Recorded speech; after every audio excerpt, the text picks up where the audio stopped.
इनको पॉलिसीज हमारे हित में बनानी पड़ेंगी। इसलिए कॉकरोच जनता पार्टी को मेरा क्लियर मैसेज ये है कि तुम सबको अपने अंदर साइंटिफिक टेम्परामेंट और क्रिटिकल थिंकिंग का माइंडसेट बिल्ड करना ही होगा। इनफैक्ट आज एनईपी 2020 यानी नई एजुकेशन पॉलिसी भी इसी साइंटिफिक टेम्पर को 21वीं सदी का सबसे जरूरी स्किल मानती है। पर यहाँ पे अब एक बड़ी गलतफहमी दूर करना जरूरी है।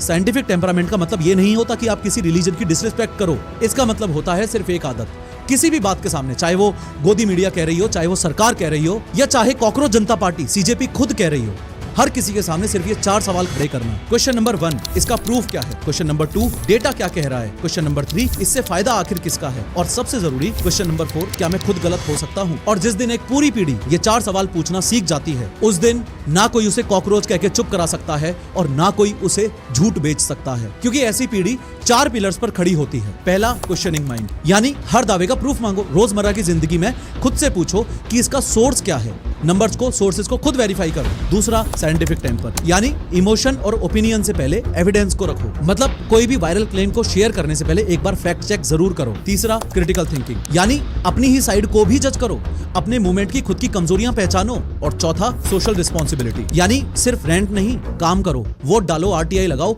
लोकल बॉडी में हिस्सा लो, स्किल सीखो और दूसरों को मेंटर करो।